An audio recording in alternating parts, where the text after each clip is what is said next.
John, it's Forfar at home this weekend in the SPFL Trust Trophy. Almost 3 weeks since our last competitive match. It should be difficult to get everyone motivated for this next match. No, obviously, as you say, 3 weeks without a game, not ideal. You know, we would have loved to have come out and got playing immediately after the Aberdeen game to keep that momentum going, that we had that really good win, the excitement and the enthusiasm from that. So unfortunately we've not been able to take that impetus, that momentum, because of the fact that we've missed the last 2 games. So that was disappointing. So yeah, of course, come Saturday at 3 o'clock, everyone will be buzzing, ready to go again, and we need to try and get a rhythm back. We need to try and get playing back the way we were. So Forfar, never an easy opposition. We appreciate that they've went down a league from League 1 into League 2.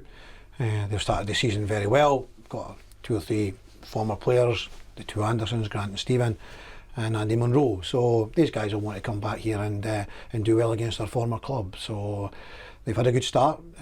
We need to be aware of that. We need to respect that. We need to be hopefully trying to get back to our best, as we were against Aberdeen. So we're looking to try and get some momentum again, build momentum. Try and get through in this cup tie.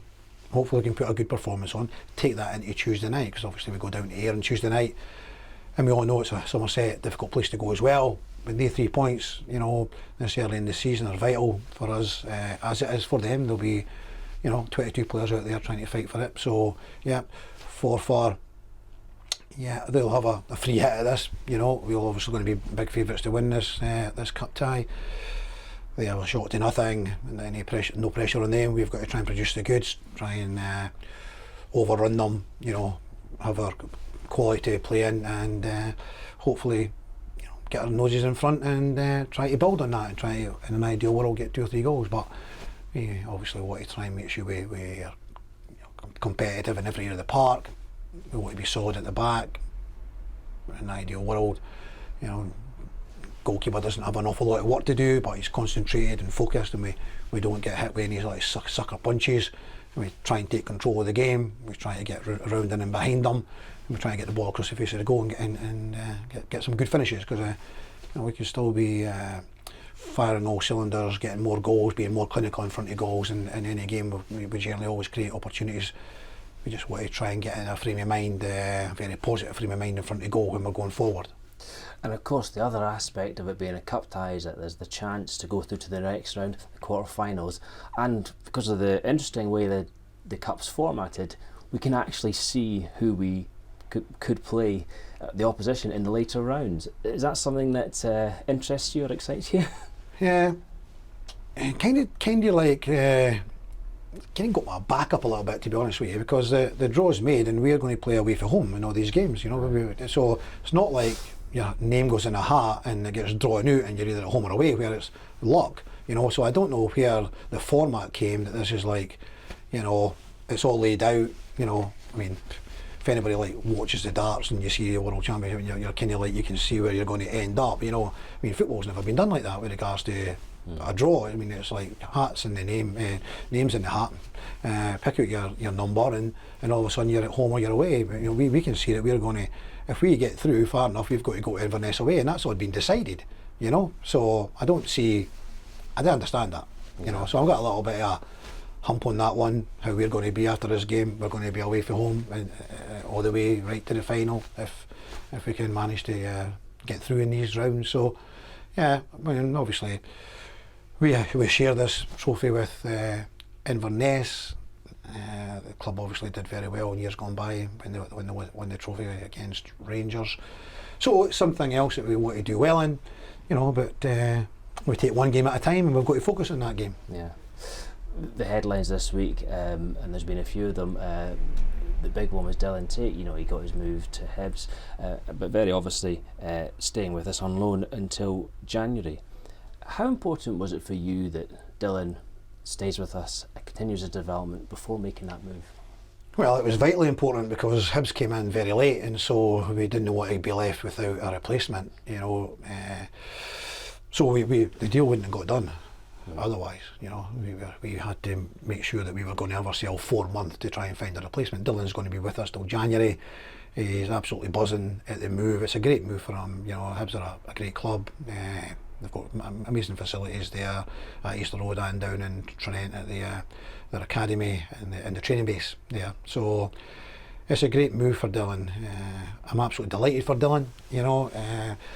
We've got to be a club that look like we're bringing players through. Kieran Bowie is the exact same. We've taken the two of them out of, Fife Elite. They were all there for everyone to choose them. They were there. We have taken that chance, seen something that we liked about them. We've then developed them, nurtured them, however you want to say, to describe what we have done with them. We've brought them on. We've got them to a level that has created an awful lot of interest. First of all in Kieran, and now in Dylan. Two completely different players playing completely different positions. Where Kieran, you had a striker, a 6'3" striker, scoring goals. Ideally, it was in League One. In midfield, there was a lot of going around. There's a lot of centre mids. A lot of teams play with like 3 central midfield players. It's a whole different ball game in transfer. So it's been good that somebody like Hibs have recognised how well he's been doing, and the reward for Dylan is that he's came in here, he's developing, he's got an opportunity now to leave the club on a high. Sometimes players leave clubs and it's all done very quickly. You don't get a chance to say thank you to the fans, and the fans to say thank you to you and your teammates and all the rest of it. There's an opportunity now on the 3rd of 2nd, when we played in Fairmont. That'll be Dylan's last game. Hopefully everything's all right there by then, and that he's not got an injury or nothing. He actually plays in the game and it goes well, and we get a great send off. He's given us another 4 months of excellent performances, which has been given us. From the manager's point of view, do I want to lose my best players? On the back of losing Louis Vaughan, it's another kind of like blow. But Dylan has been excellent, and we've got to put out there that if we want to entice younger players to come to us, this is an opportunity that you're going to get. You come here, you play games, and you develop into a situation that teams then want to take you, and we would get compensated for that. The money is not the most important thing here. We did not need to sell. The football club is, well, I don't know. I get very seldom get told about the finances of the football club. It's not really my job. All I've really got to do is put players that we would like to bring in to the people above, and I can't do nothing without any of these guys up above me saying yes you can do that or no you can't do that. And the same with Dylan, it was not about money. It was very much about this football club, like a lot of football clubs. You need to be bringing players through, so it sends out a message to other younger players, whether it's in the area, surrounding areas, a little bit further afield. Coming to Raith Rovers is a great place to come here and develop and further your career. And it's about Dylan furthering his career, taking it on another level. If you hold him back at these times, you never know. You never know what's going to happen. I was at Hearts when Burnley were wanting to try and sign Andrew Driver, something like 2.7 million. It was a lot of money, and they knocked it back. Andrew was injured for about the next 2 or 3 years. He hardly played. Now, God forbid, we know what's happened with Louis Vaughan, and sometimes you've just got to. It's fate to a certain extent. It's fate. It's an opportunity. If we denied him that opportunity, we probably have a little bit unsettled player. We don't know that for a fact. It could happen. We've not been given him a chance, and then not to suggest that he doesn't kick on here and maybe get interest from others, but you just don't know what's going to happen. And I certainly can sleep at night and knowing, very, very proud of the fact that we've got another player, myself, Smudger. We've came in. We came here in September. We started playing in the reserve team. We've seen something in him. We brought him on. Had to bide his time to get into the first team and kicked on. So absolutely, we're delighted. We're very proud of Dylan, what he's achieved, the same as Kieran and the other guys. And from a financial point of view, that's £260,000 worth that's came in on transfer fees. Since Marcel and Paul Smith came in here.